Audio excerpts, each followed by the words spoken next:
please.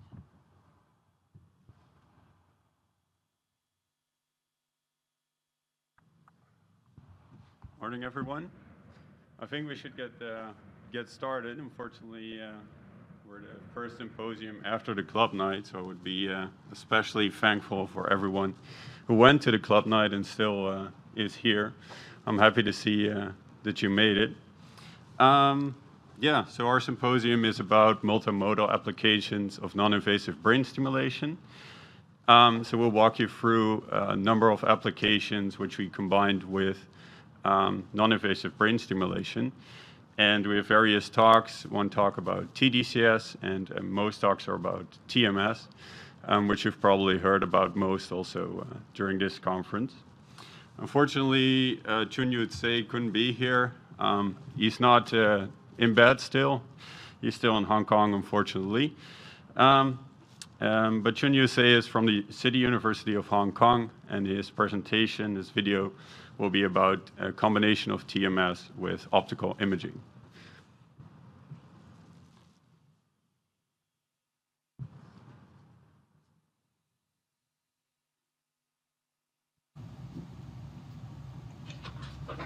Hello everyone, I'm Chun-Yu Tsei. The title of my talk is Concurrent Application of TMS and Optical Imaging, FOS or EROS. My talk is about combining TMS and a type of optical brain imaging methods to investigate causal connection in the brain network. Specifically, we will look at the network underlying automatic change detection. I will introduce what is automatic change detection and the optical imaging methods. The relationship between FOS or EROS are similar to that of EEG and ELP. And at the end, I'll also show you how to apply TMS and optical imaging in studying the causal brain connections. First of all, what is automatic change detection?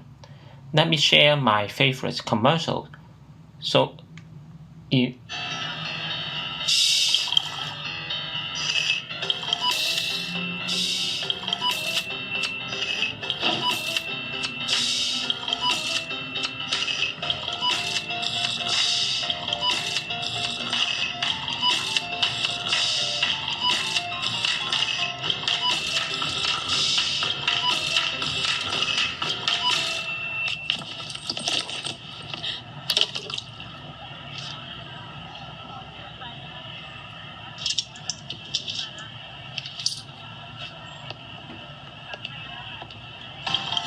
Visa Pay Wave.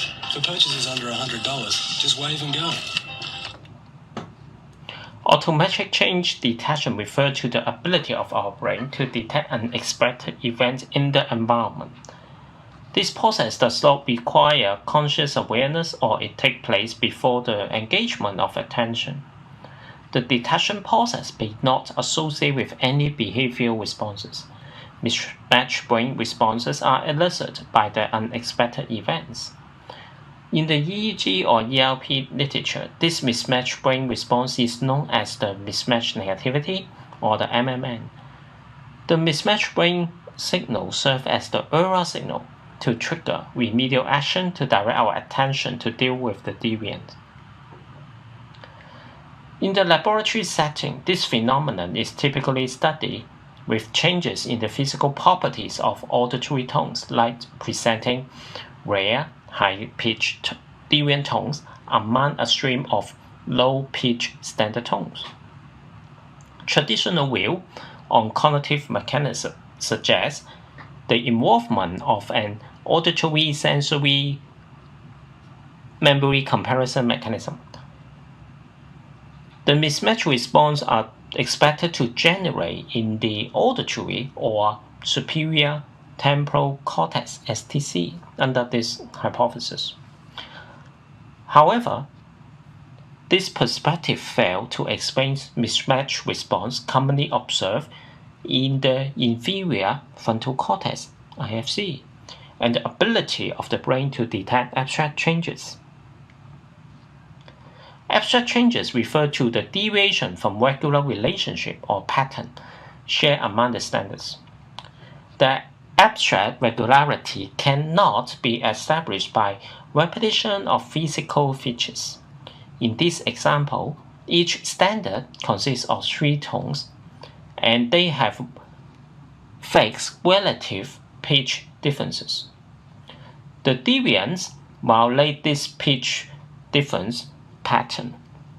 The sensitivity of the brain to abstract changes open up opportunity to utilize the mismatch response signal to study different areas in psychology, like emotion, symbols carrying cultural meaning, or stimuli associated with reward value. The abstract change detection and the mismatch responses observed in the STC and IFC can be explained by the prediction violation hypothesis, which is based on the computation model on predictive coding. Regularity shared among the standards are extracted to establish a prediction model to anticipate future events. The current event is compared with the prediction from the model. When there is a discrepancy, early IFC responses is observed, indicating increase in the model fitting effort. A large enough deviations elicit the STC mismatch responses, which serve as the prediction error signal to trigger the remedial action and model updating to improve the model for future prediction. This model suggests a forward early IFC to STC and a backward STC to late IFC connections. FOS or EWOS has been applied to study the functional role of IFC in this frontal-temporal network. A generic IFC sensory cortical network in detecting prediction violation has been suggested across sensory modalities.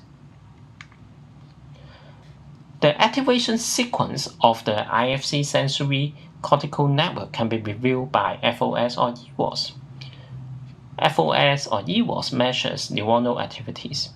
When a stimulus is presented, let's say, visually at the time 0, 40 to 80 milliseconds later, and EWOS response is observed in the occipital cortex. EWOS measures the change in the light scattering properties of neuron. When the postsynaptic potential is elicited, there's a change in the membrane potential, then the cell body is swollen. These changes lead to a change in the light scattering properties. The other type of commonly known optical signal is NIBS, near infrared spectroscopy.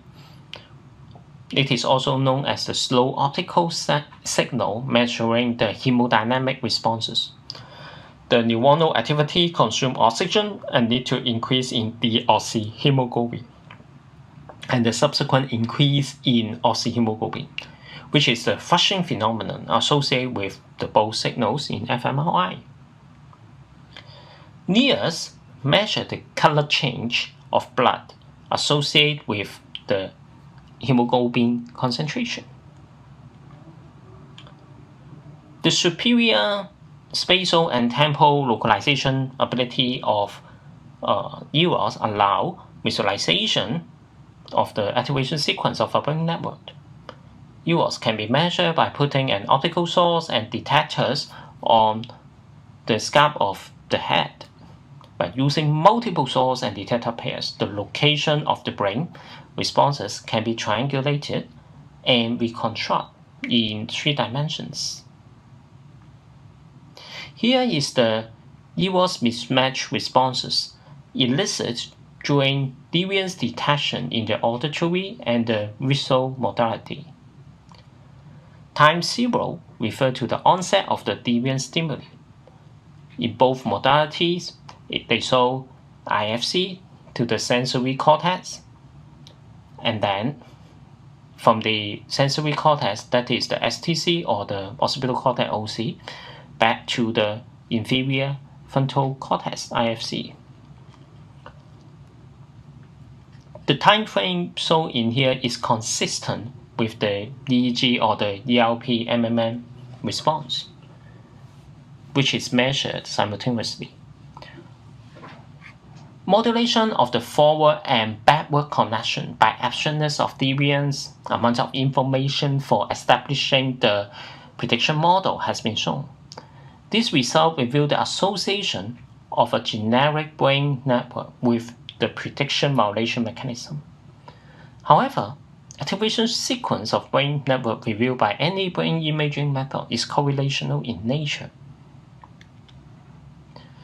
We further investigate the causal functional connection from IFC to STC by combining neurons with a brain stimulation methods, transcranial magnetic stimulation, TMS.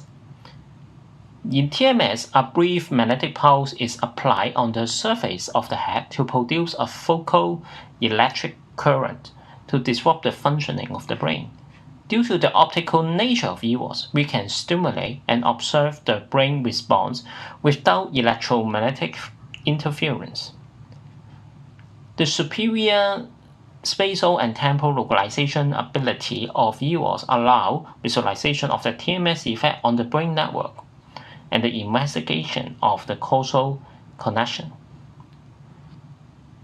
During deviant processing, TMS is applied on IFC in the model fitting stage to see if subsequent STC EROS mismatch response will be abolished. Our result really show the abolishment of STC mismatch responses specific to IFC TMS, but we observe intact STC responses in the control conditions. These studies establish the causal forward connection from the IFC to STC in processing both the physical and the abstract deviance. The actual design of the TMS EROS study is more complicated as it requires showing the temporal and spatial specificity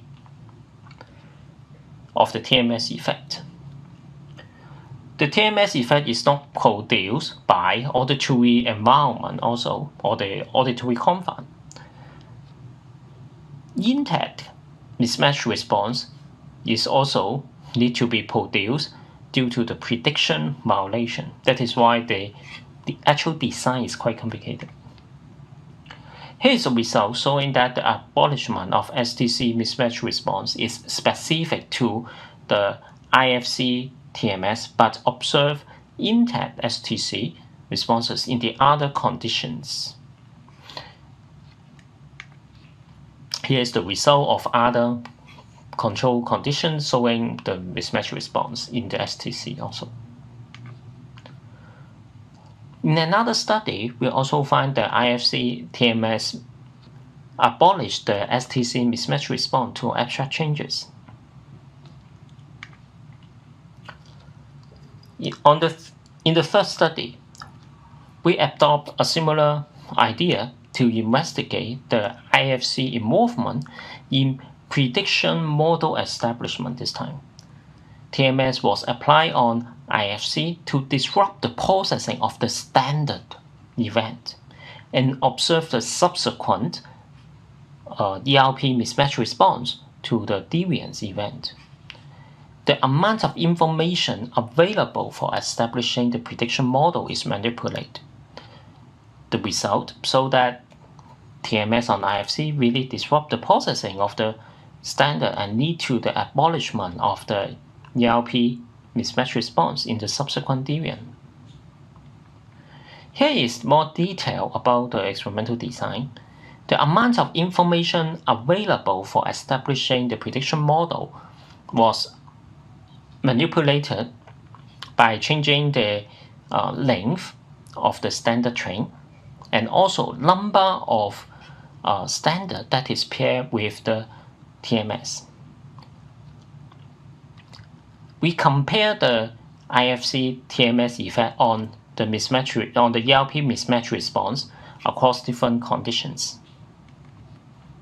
The results show that IFC is critical for MMN to a deviant perceived with a short standard train when the information for establishing the prediction model is limited. That is how we would know that IFC probably be involved in the model establishment process. In summary, I've shown some examples combining TMS and optical imaging, FOS, EROS, to study causal connections of the frontal-temporal brain network in automatic change detection. TMS was applied on IFC to disrupt the prediction model fitting or the model establishment processing, while brain imaging method was applied to visualize the TMS effects, the abolishment of subsequent mismatch response. Our studies demonstrate two expected functional roles of IFC suggested by the prediction violation hypothesis. Thank you everyone involved in this project. Please let me know if you have any questions or you can contact me directly. This is the end of my presentation. Thank you.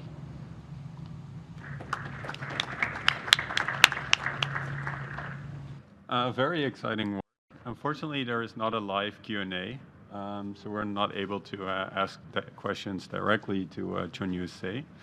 And I would propose to do a question round and a little bit of discussion at the end of all the presentations. So I'll be looking at the questions in the app, and we can try to answer also questions related to this presentation. But up next is Bas Neges. He is CEO of Brain Science Tools and also has a position at the University Medical Center Utrecht. And he will give a talk about a combination of TMS and functional MRI. Thank you, Jord. Thanks for being here at this ungodly hour after the club night. Indeed, small disclosure, I am also founder and shareholder of Brain Science Tools BV. Did I already say booth 3? Okay, so I'm not sure if I'm allowed to, but I'll do that anyway. I will tell you about research we did when I was still held a professorship at University of Utrecht. And it's about our concurrent TMS fMRI study of the dorsolateral prefrontal cortex.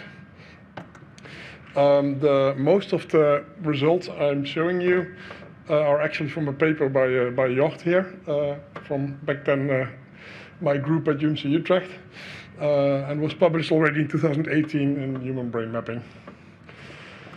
Okay, a bit about using combinations of the MRI modality and TMS.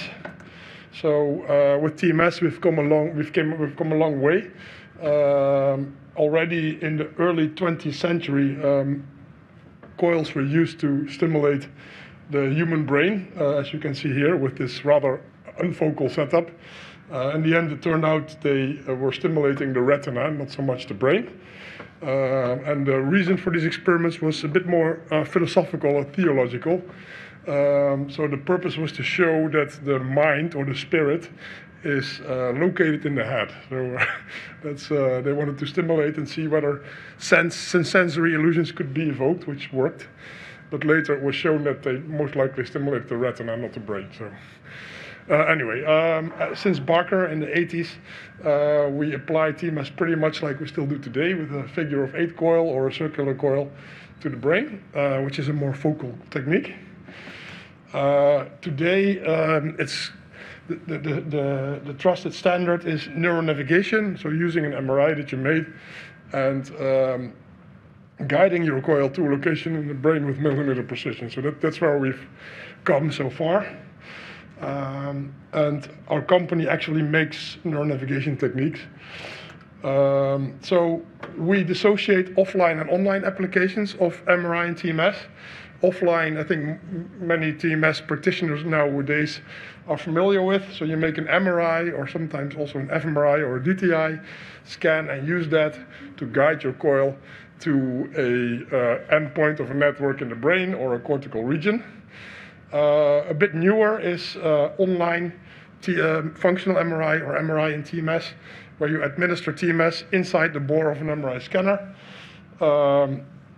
and observe in vivo and in real time which networks you activate in which manner. So that's actually interesting. The purpose is often to understand networks in health and disease and how you can influence them for TMS with treatment. So this has the promise of individualized TMS treatment. All right, for those of you who don't know it, I think most of you have seen this before. With TMS, you can treat neurological and psychiatric diseases. The most famous case is depression. That's actually quite successful. When you stimulate DLPFC for a couple of weeks on a row on a daily basis, after several weeks you see that patients get into remission and they show a quite marked reduction of depression symptoms, which lasts for several months. However, in this case, in most cases still, we find that the coil is placed blindly, roughly 5 centimeters in front of the motor cortex where you can evoke thumb movement. So that's rather crude. Still already this is quite successful. Multiple larger trials in multiple countries have shown that this works. And it's reimbursed in more and more countries by health insurance. However, this practice is rather crude. So when you use neuronavigation, but place the coil blindly with this 5 centimeter rule, you can see that you often miss the anatomical dorsolateral prefrontal cortex by quite a few centimeters, as you can see here or here in this overview. So it's probably useful to use an MRI to guide the coil to its location to not miss the target that you intend to hit. Furthermore, at least 2 studies have shown now that when you compare anatomically blind TMS with MRI-guided TMS, that the reduction of your symptoms can be up to 50% steeper. So it actually also has an effect on treatment efficacy if you know where you stimulate. So it's not just being more precise, but your treatment is also more effective. I'm stuck somehow here. Oh, there we go. But what's going on in the brain when you do this? Why does this work? That's an interesting question. We have also tried to contribute to answering it. It's known for a while now with PET imaging that there are abnormalities in depressed patients in a region called the sublingual cingulate, so just below the corpus callosum here in the frontal brain. So you see metabolic abnormalities there in depressed patients. It's also at the same site. You can implant a deeper brain stimulation electrode, and this can have, in patients that are selected for this, a quite marked effect in symptom reduction for depression. So that's also the same site. So this mood network down here underneath the corpus callosum is effective in improving mood disorder. So that's interesting. How does this relate to DLPFC stimulation with TMS and treatment? Quite a while ago, the Fox group found that there is an anti-correlation in resting state fMRI when you look where the endpoint of the anti-correlation with the sublingual cingulate is found. This corresponds to, in literature, the most effective treatment coordinate. So this was an observation by him. He did not actually treat patients to establish this, but many groups and researchers picked this up, and the hypothesis was formed that when you have a strong anti-correlation as a person, that you're probably more susceptible to RTMS treatment. That was the idea. Interesting enough, a study by Hopman et al. From Hong Kong that I also happened to collaborate with, the same group as you'd say that you just heard, did image up to 80 patients with resting state MRI, and we also measured DTI.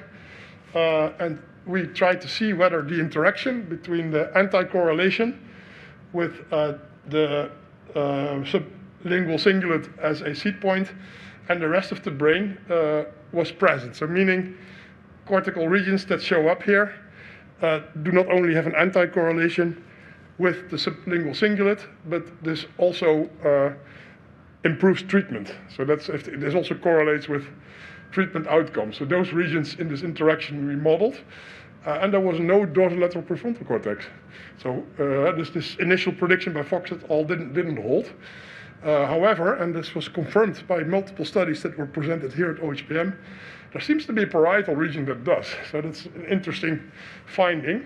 So this is a new area that's currently being considered for treatment as well.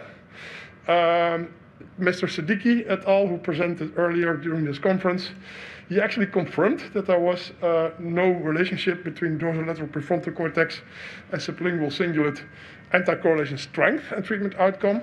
However, the distance between the site of stimulation and the maximal anti-correlated site was predicting treatment outcome. So the distance from this location is helpful to improve treatment, so there's something going on, but it's not directly through an anti-correlation. So that's interesting to shed light on why TMS, we apply it in the clinic, works. More research was inspired by this, including the research Jord Vink did as a master student in, back then, my research group. So we decided to stimulate DLPFC inside the MRI scanner, and with concurrent fMRI, we basically wanted to know, is it possible to actually activate the sublingual cingulate by, it's a very simple question, by stimulating the most popular treatment locations. We did this in healthy subjects. The long-term goal here is indeed to shed light on brain activities evoked by stimulating DLPFC. So what do we actually accomplish when we stimulate it, which could provide insights for individualized treatment of major depression disorder. The setup we used was a MRI-compatible coil manufactured by MaxStim, and also the waveguide box and relay box to shield the MR room from radio frequency noise in the operating room was from MaxStim. The other electronics we manufactured ourselves, and this served to synchronize the TMS administration with the gradient set of the MRI scanner. So this is not that easy, so don't try this at home if you're not prepared. Also, because it's not without risk. So when you discharge a TMS coil in the 3 Tesla field, you get Lorentz forces acting on the wiring. The currents inside the TMS coil when discharging are relatively high. When you keep the MRI coil roughly perpendicular to the B0 field of the scanner, these forces tend to stay within the plane of the TMS coil and kind of cancel each other out because you have two circular coils. When, however, you would place a coil parallel to the B0 field, the coil will want to break. So you'll get strong internal forces that actually, when the coil really breaks, it could hurt your subject significantly. So that's something you want to avoid. With the Phantom, we once did it for fun. We held the coil like this. It didn't break, but it really sounded like a gunshot. So it was pretty serious. So you really have to pay attention here. And your setup has to take this into account. Our EPI readouts were normal. So we did normal slice selection and readout gradients. But we added a break of 300 milliseconds after the readout series ended, allowing to administer TMS without disturbing the imaging. So that's why you should call this interleaved TMS fMRI. That's a better word for it. It's not actually concurrent. But as the bolt response is slow, you can actually measure bolt responses you evoke with TMS this way. We also we didn't always offer stimulus. We had a jittered design, allowing us to optimally sample the bolt response. We tried this in 9 healthy individuals. We had jitter TMS presentation, sometimes with 150% resting motor threshold, sometimes with 60, so we could contrast the two. And in an attempt to cancel out secondary effects such as the sound and the sensation of TMS. Of course, this doesn't work entirely, but this is the best we can do at the moment. We did use neural navigation to guide the coil. I'll show a picture in a bit to the site on the scalp overlying DLPFC, outside the TMS scanner on the bed.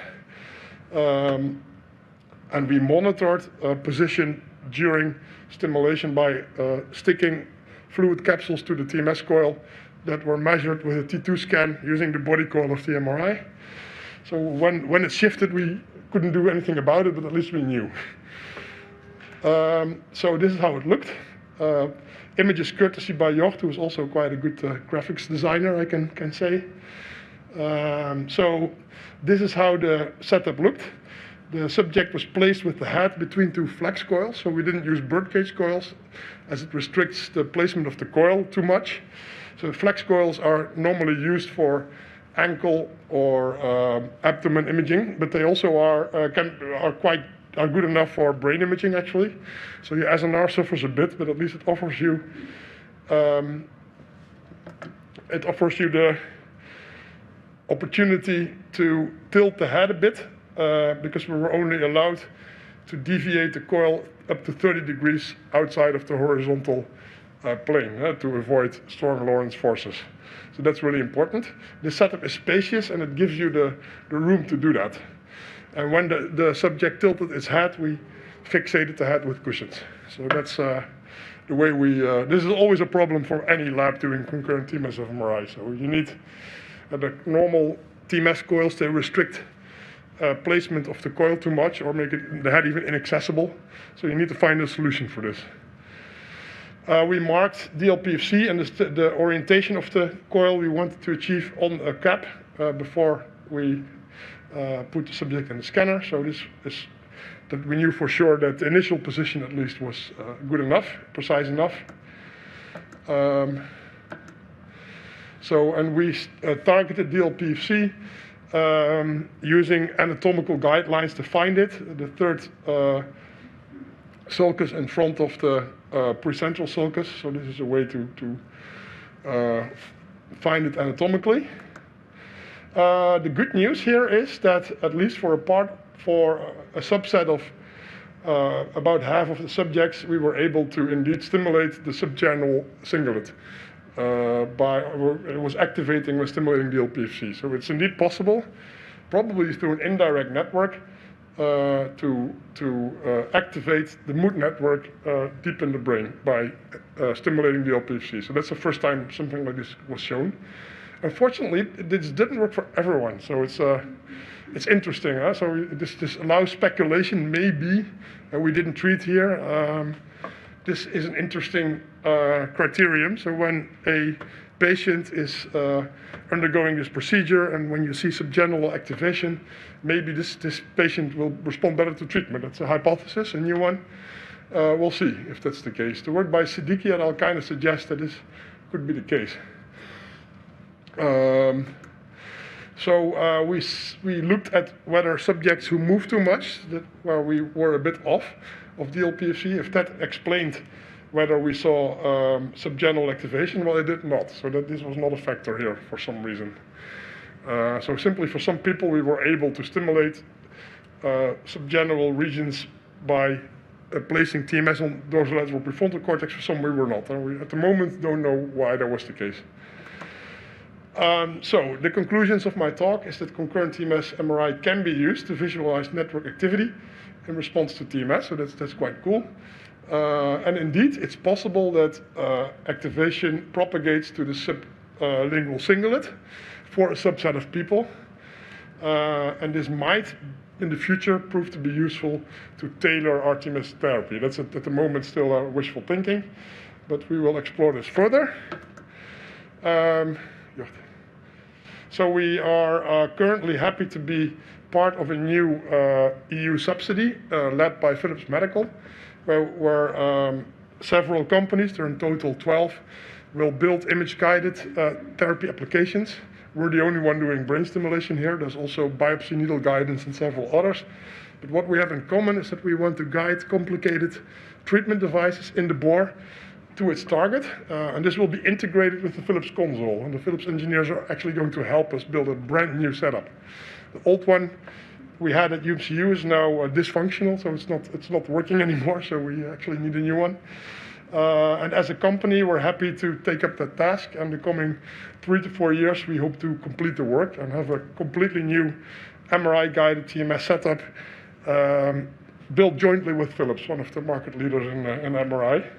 So we hope you'll see more of this with a vastly improved setup. You can see more about this project at the ITEA fund that funded this, if you wish. And so we'll do real-time guidance and navigation of the coil inside the bore using tracker technology with pickup coils developed by Philips. We'll have real-time access over from our own navigation software over imaging, so we can start top sequences, move the field of view as we see fit.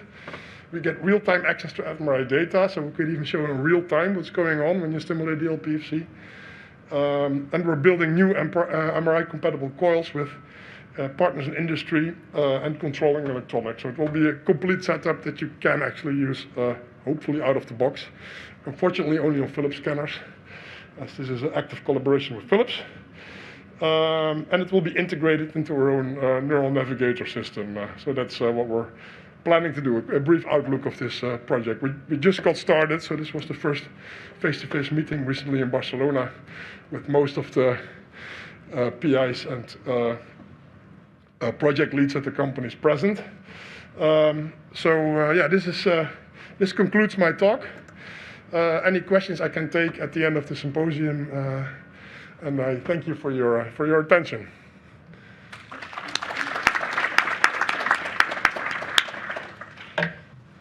Thank you, Bas.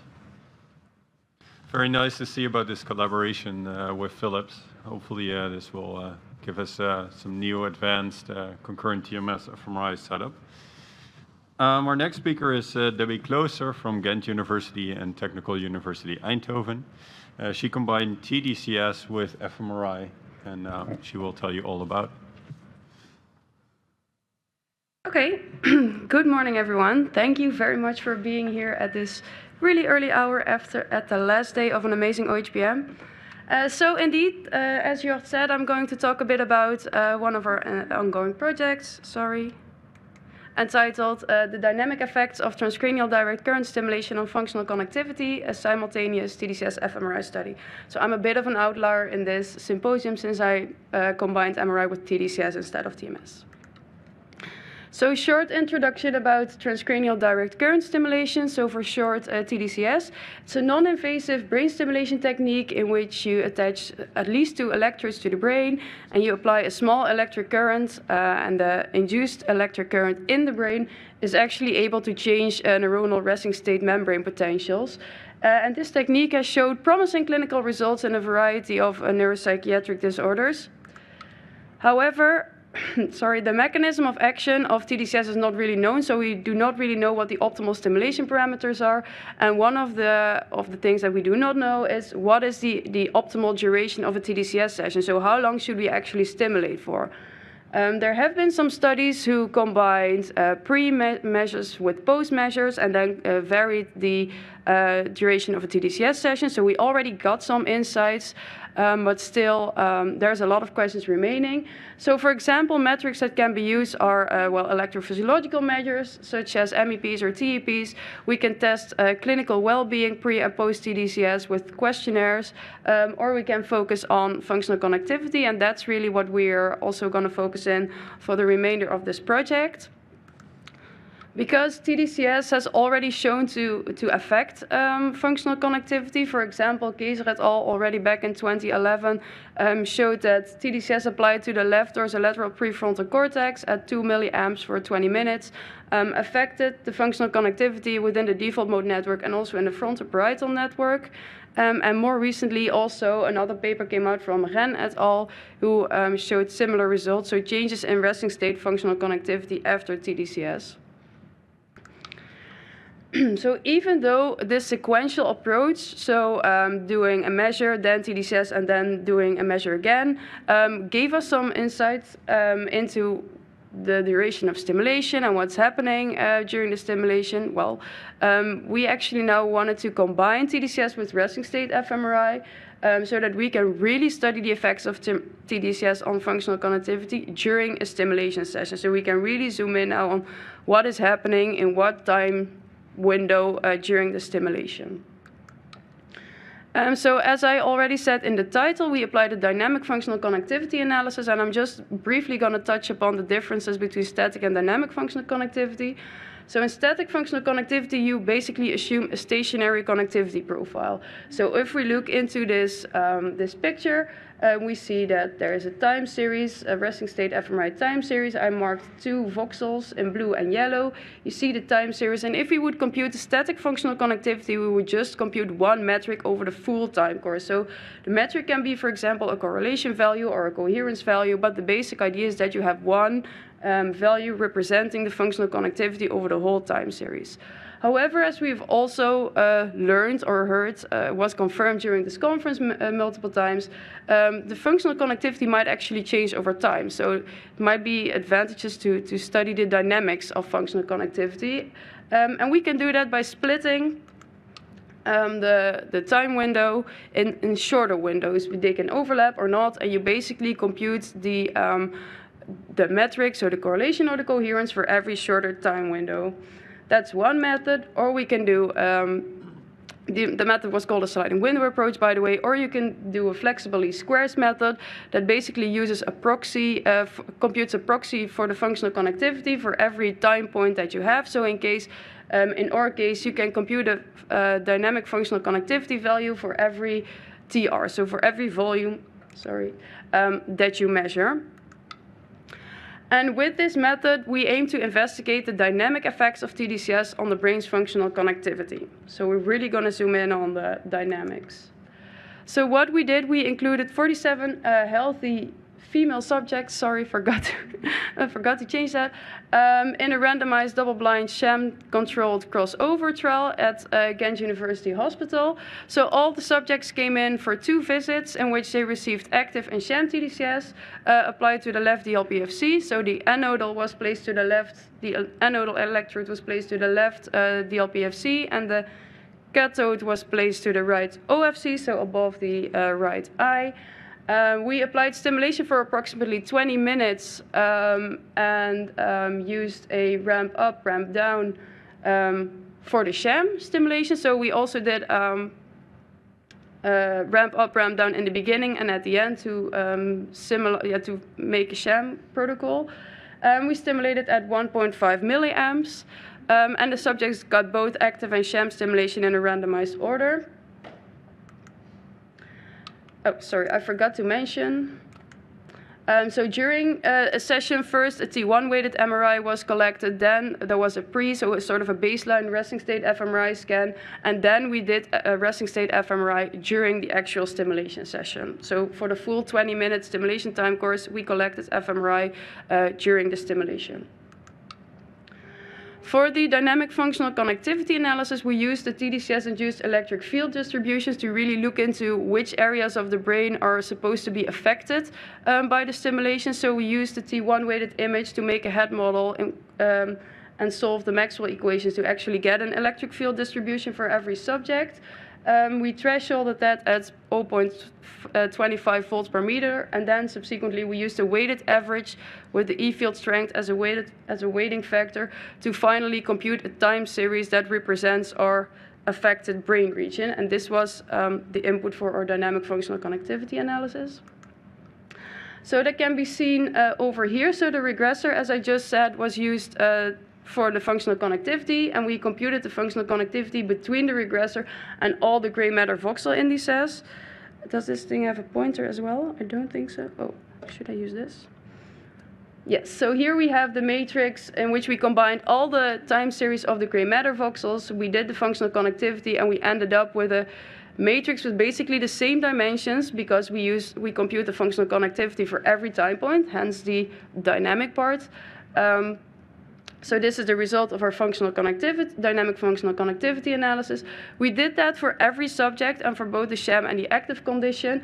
We combined all the sham dynamic functional connectivity results and all the active dynamic functional connectivity results. So these two matrices in the bottom are actually what we want to compare. So we want to see if there's differences between sham and active temporal variations. To do that, we used statistics on two levels. So first, on a whole brain level, we wanted to study whole brain effects. So without any a priori information, we were just going to see if there are differences between these two matrices. So we used the cluster-based statistics to basically investigate that. What does cluster-based statistics do? It basically does a t-test for every, well, I call it a voxel time point. So for every point within this matrix, it does a t-test over all the subjects. Then we found clusters, so defined as groups of neighboring voxels in space and time with p-value smaller than 0.05. Then we quantified the clusters. We used the cluster size as a quantification measure. Then we computed the reference distribution using 50,000 permutations, and then in the end we derived a significance threshold based on the 95% of the reference distribution to see if our clusters were significant or not. I'm going too fast though. So also because we know that TDCS is more and more assumed to be a network modulating neuromodulation method, we also zoomed in on resting state networks. So we quantified the dynamic functional connectivity within these resting state network using the degree metric. So it's a graph measure that basically computes the functional connectivity between a seed, and then let's assume that the yellow one is our seed, and then the colored nodes are part of one particular network. So what the degree of the seed over time does is it computes, it's a sum of the functional connectivity from the seed to all the connected regions within the network over time. So as you can see here, the degree at some point between yellow and blue would be the sum of all the thick black lines. We used the information from the Yeo and Buchner atlas, so the resting state network templates, to know which voxels belong to which network. And basically what we did then, we could just sum up the functional connectivity values within these two large matrices to merge them into a dynamic degree value. And then in the end, we did also statistics on the temporal degree. So we subtracted basically the temporal degree during sham from the temporal degree during active. We averaged over the subject, computed a z-score, and did again statistical cluster-based statistics. So in recap, we used data from 47 subjects. They all got sham and active TDCS for 20 minutes, 1.5 milliamp. Left dorsolateral prefrontal cortex, right orbital frontal cortex during resting state fMRI scanning. We have focused on the dynamic functional connectivity patterns and especially on the differences between sham and active TDCS. We looked into differences on a whole brain level using cluster-based statistics, and we also zoomed in on resting state networks, and we used the degree to quantify the functional connectivity in these networks. So I can be quick on our whole brain results. We did not find any significant differences here. So we did find clusters, but none of them survived the significance threshold. I will zoom in a bit more on the results we find within the resting state networks. So first we looked into the networks that were actually engaged in the stimulation. So here you can see an image. Here, this is the overall the electric field distribution after the TDCS. This is the thresholded field map, and then for every subject, we used the threshold to see, we overlapped it with the Yeo and Buchner templates again, to see which networks are mostly being stimulated. And here on the right in the pie plot, you can see the percentage of networks that are being stimulated, so that are part of the thresholded E field. And as you can see, it's the frontoparietal and the default mode network that are mostly being stimulated, which is completely in line with what we would expect because of our electrode montage. But we also see that the ventral attention network and the limbic network are quite a bit engaged in the stimulation. So for the remainder of the presentation, we focus on these four resting state networks. So we computed the degree within these four resting state networks. And here you can see the results. So for every network, ventral attention, limbic, frontoparietal, and the default mode network, I showed the mean difference between the sham, well, it's the degree during active minus the degree during sham stimulation. That's the black line. The dotted lines are the significance thresholds, and then in red you can see the time windows in which there's a significant difference between sham and active TDCS. So what we see in this small image, we see significant clusters at the start of the stimulation in the ventral attention and in the frontoparietal network. However, these effects are in the reversed order. So in the ventral attention network, we see that the degree is smaller during active compared to sham stimulation, whereas in the frontoparietal network, we see the reverse. So the degree is smaller during sham compared to active stimulation. Over the whole course of stimulation, so over the whole 20-minute time course, we see that the degree during active stimulation is bigger than the degree during sham stimulation if we zoom in on the DMN. And if we look into the limbic network, we see that significant clusters are found after approximately 12 minutes in the limbic system. And here we see that the degree, during sham stimulation is bigger than the degree during active stimulation. So what could these results say? I think we should still, it's the first time that a dynamic functional connectivity with this type of analysis is done on resting state data collected during TDCS, so we should still interpret the results with a little caution. We assume that the difference are really related to TDCS, so we kind of assumed that the underlying temporal variation is constant in the people who got active and sham TDCS. If that is the case, the difference are really related to the stimulation, but we could really not distinguish potential underlying effects. And additionally, what are we having if we find changes in functional connectivity? Are these changes really related to clinical responses? In this case, we studied healthy volunteers, so we did not have a pre, post, or during a clinical outcome measure, so we could not really relate functional connectivity to whatever clinical outcome, but that's really important to zoom in future research.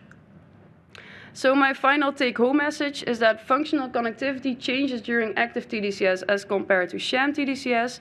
And these changes seem to differ between resting state networks, so this might imply that the optimal duration of a TDCS session might depend on the network that is targeted. And for example, we saw that maybe for the limbic networks, that would mean that we would stimulate at least 12 minutes. Also in the limbic network, we saw that the differences between sham and active were still ongoing at the end of our stimulation session. So if functional connectivity changes can really be related to clinical responses, then there might be added value in extending the stimulation duration beyond 20 minutes. Okay, that was it. I'm happy to take any questions in the end.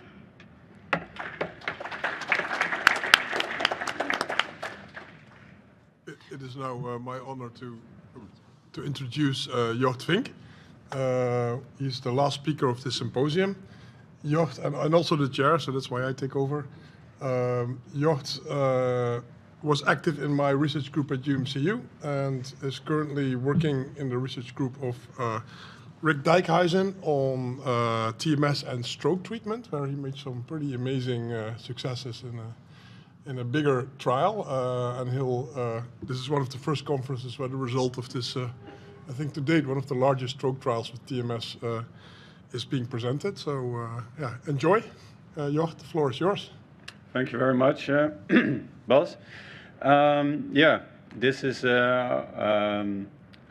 are the results from the B-STARS trial, and we concluded this earlier this year. So the results are pretty fresh, so I hope the previous talks kick-started your brains a little bit after the club night last night, because I'm very excited to share these results with you. And so it's a clinical trial, actually, where we looked at TMS, RTMS treatment for the promotion of upper limb recovery after stroke. But our aim as a part of this presentation was actually twofold. So I'll present our clinical findings, but the focus is on another aspect which we investigated, and this was cortical reorganization of the motor network that is associated with recovery, and whether our RTMS treatment has an effect on cortical reorganization. So a more mechanistic approach to our treatment. I do have to disclose that I'm currently also part-time employed at Brain Science Tools. But yeah, let's start. So why do we do this in the first place, or why are we interested in novel treatments for stroke recovery? And this is because about 70% of patients suffer from motor impairments after stroke, so majority of patients has involvement of the motor network. And within this group, about 80% of patients do not fully recover within 6 months after stroke. And the majority of recovery takes place within the first 3 to 4 months. So after the biggest potential has already been utilized, we still see that a majority of patients do not fully recover. So this is a huge potential for novel treatments to improve recovery of the upper limb specifically. And upper limb recovery, also according to qualitative studies on patients themselves, they tell us like what is a very important rehabilitation goal for you, and this is often recovery of the upper limb, as it is so important for daily activities. Yeah, so what's the underlying idea of applying RTMS in stroke recovery?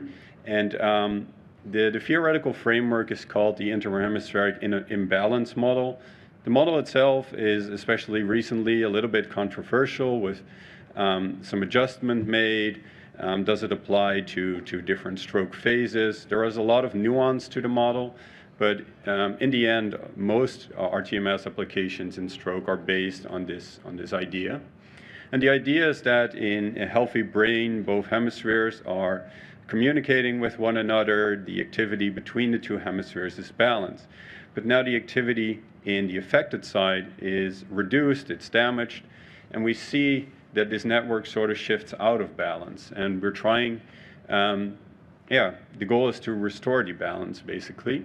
There's a lot of research that's been done looking at more in-depth approach, how it works for different stroke phases, stroke severity. A lot of factors play a role here, and I think this is one of the complicating factors, since stroke is a very heterogeneous pathology. But the overall goal is to restore the balance, and I don't want to overcomplicate it for this talk. So how can we restore this balance? Previous presentations have already explained a lot about TMS, and it's been quite prevalent in this conference, so I'm not going to spend too much time.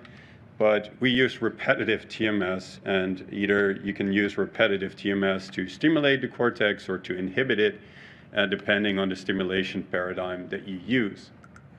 So previous work has already been done, and when we look at meta-analyses of smaller studies, we see that the most promising approach here is to inhibit overactivity, or to inhibit the activity of the contralesional primary motor cortex. And this is specifically useful when you do it within the first month after strokes in the subacute phase. So based on previous work, also preclinical work, we decided to investigate this approach. Now, this is the background of why we do RTMS treatment in upper limb recovery after stroke. But another part of the study was to understand how TMS can promote recovery.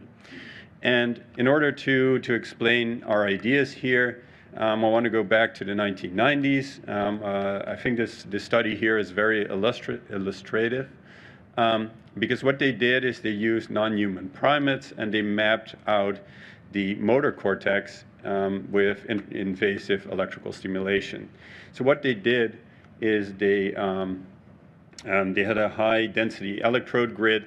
They stimulated different points in the grid, and they kind of created a detailed map of where certain muscle groups were represented within the cortex. And then thereafter, they induced a stroke, and they performed rehabilitative training. And after that, they again performed these invasive electrical stimulation measurements.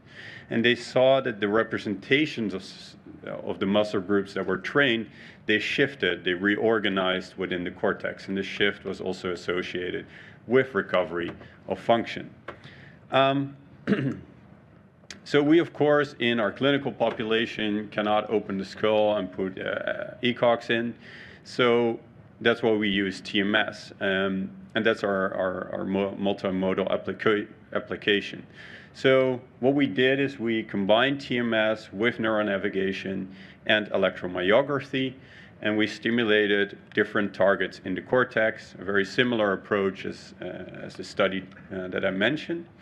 And because we perform neuronavigation, we know exactly where in the cortex we stimulate, and we use EMG to quantify the muscle response for each target that is stimulated. So in this way, we kind of can get a map, as shown here, of cortical targets where we can evoke a response in the muscle. And intuitively, they would appear within the precentral gyrus where we expect that motor function is represented. So combining all of this, our research question is twofold. So does inhibitory RTMS applied to the contralesional primary motor cortex improve recovery of the upper limb? And is this potentially, and if so, if it does promote upper limb recovery, is this potentially mediated through cortical reorganization, a facilitatory effect on cortical reorganization of the motor cortex? So yeah, some details about the clinical trial that we did. It was a randomized sham-controlled clinical trial. So the sham control is the placebo variant here. We included 60 patients in total, and 44 of whom also underwent the TMS motor mapping. Treatment consisted of active or sham, CTBS, and CTBS is an inhibitory form of RTMS. It's a relatively novel form, which is what they call accelerated. So this means that the actual stimulation time is less than a minute compared to 15, 20 minutes for conventional RTMS paradigms. And our patient population consisted of patients with ischemic or hemorrhagic stroke, first ever stroke, and which subsequently led to a unilateral upper limb paresis. So quite a heterogeneous stroke population. Yeah, quickly our timeline. I think this illustrates one of the strengths of this study, because we looked at a lot of follow-up measurements at various time points post-stroke, up to a year after stroke, and this is definitely new for RTMS treatment studies, because we're the first to look at a longer time frame after stroke. And what I can also illustrate here is that we started the treatment within 3 weeks after stroke onset, and treatment was for 2 weeks with daily sessions. The outcome measures that we looked at were upper limb motor function tests. We looked at various aspects of recovery of the upper limb, and we acquired these motor maps. I'll explain a little bit more what we obtained from these motor maps. In addition to this, we also did MRI scanning, but that's outside the scope of this talk.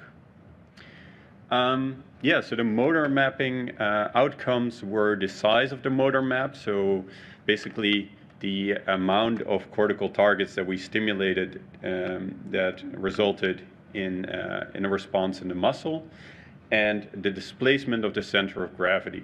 So for each of the cortical targets, we calculated a weighted center, and we looked at a shift in this center over time. Yeah, so moving on to our results, and yeah, this was very exciting for me. This is the Fugl-Meyer arm score, which is a motor function test which looks at pretty rudimental recovery of the upper limb. So it looks at whether patients can perform isolated movements in various muscle groups of the upper limb. And we see that patients who got active treatment, they recovered significantly more between 1 month after treatment and 6 months post-stroke. And you might wonder, you don't see a significant effect at 1 year post-stroke. This is probably related to a ceiling effect because the Fugl-Meyer looks at quite rudimental motor functioning. When we look at more fine motor skills and dexterity, we see a continued significant improvement at 1 year post-stroke. So this effect definitely maintains. So moving on to our motor mapping results. Here we saw that the size of the ipsilesional motor area, so the affected motor area, increased in the group that was treated with active TMS compared to sham. And we didn't see any changes in the contralesional side, what we also expected.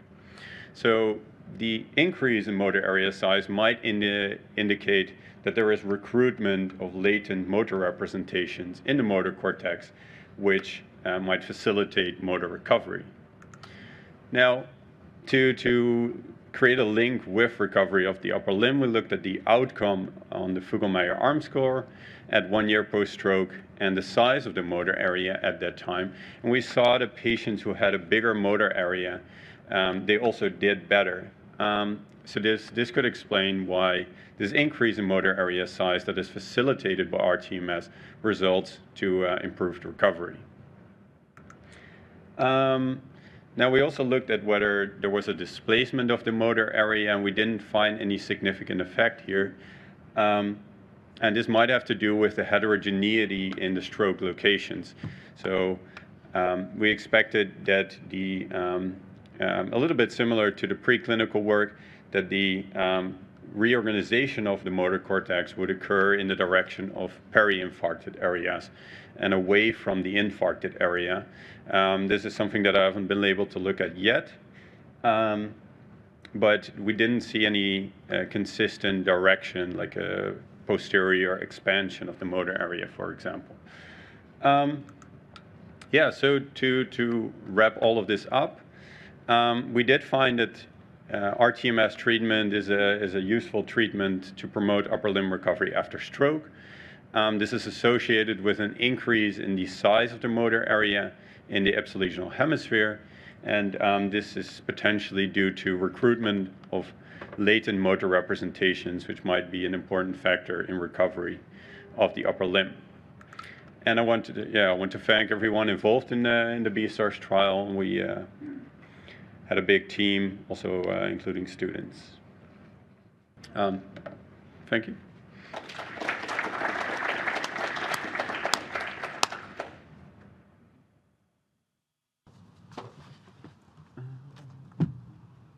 Yeah, I think it's time to start the discussion. If we can get some questions in the app, but also maybe it's more fun to have live questions.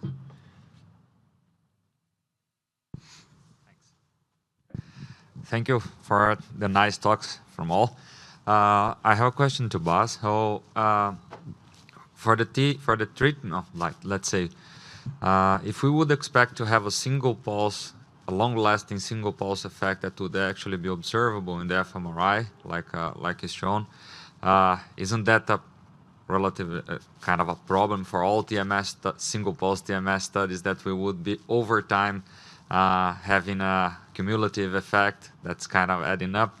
Because I see a single pulse always a very transient and short effect, and to expect that there will be kind of big hemodynamic changes due to a single pulse, it's kind of hard. So I can reassure you there. So the results I showed were event-related TMS analysis. So this was the immediate effect of one pulse on the hemodynamics of the brain. So that's a normal response. So it was an immediate response, a bolt response observed in the brain, evolving after one stimulus. So that's a normal event-related response that's not staying. So that's not what I showed. Okay. Of course, RTMS treatment is thought to change the balance in the brain for a longer time. That's the whole therapeutic promise of TMS. And if that concerns you, then indeed we have something to talk about. Remission, I think, lasts a couple of months up to half a year for depression treatment. So yes, our TMS, which I didn't do in the scanner, is able to do that. Is that concerning?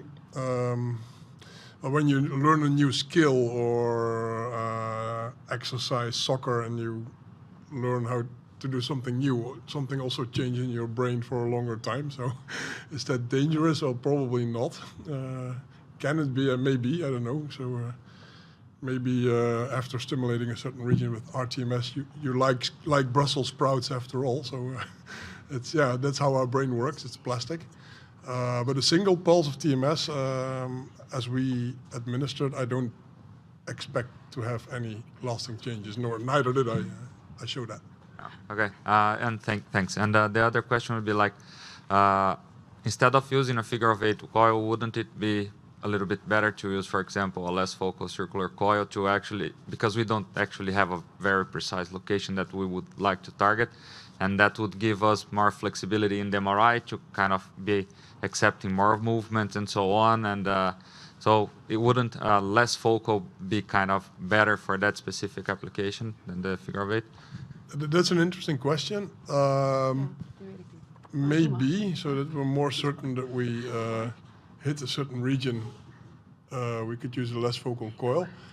That could be the case. However, a ring coil I would not advise, because then you evoke a circular pattern in the brain, and that's probably markedly different from what you do in treatment.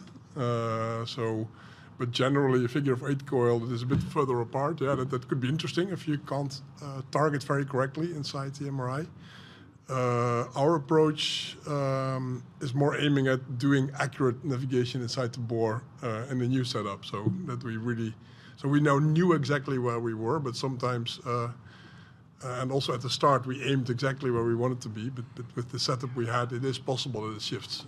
We knew, so we monitored it, but we couldn't correct. We didn't have a robot arm in the scanner. But our new setup will probably do a much better job in staying precise in the bore. So that's what we try to study effects of treatment and potentially individualizing treatment. I think we want to stay as close as the devices that are used in actual treatment. So that's for the translational aspect of this.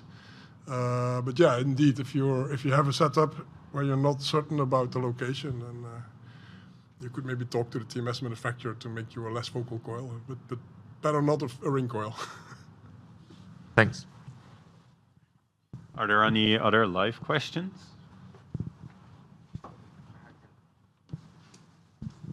Thank you very much for the presentations. It was, the different modalities of measuring the effects and different modalities of stimulation as well, and their effects. It's quite fascinating to see the outcomes by measuring something that is unbiased. But then this kind of, one of the slides from Bas's presentation struck me, where it's, on the one side, you have a patient who is, the stimulated area lights up, and then on the other, same stimulation area, same patient, and it doesn't light up.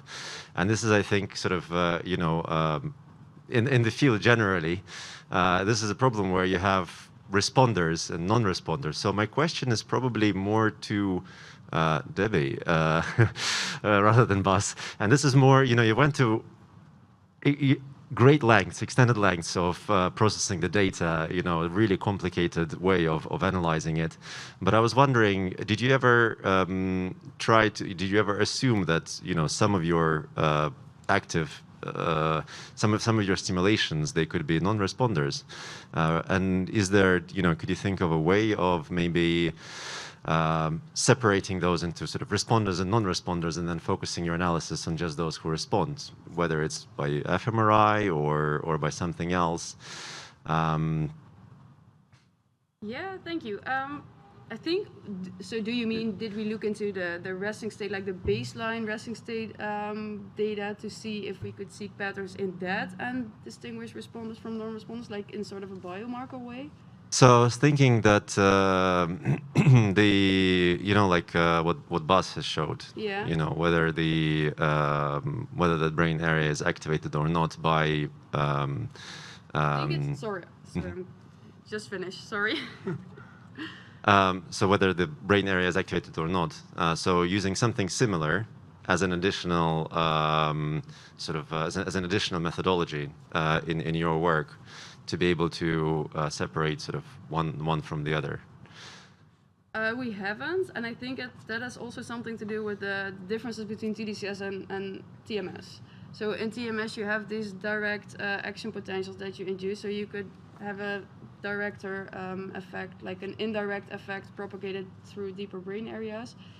The mechanism of action is, well, at least for me, it's a bit more vague. You change resting state membrane potentials, and then you basically make the brain more vulnerable or less vulnerable to new incoming stimuli.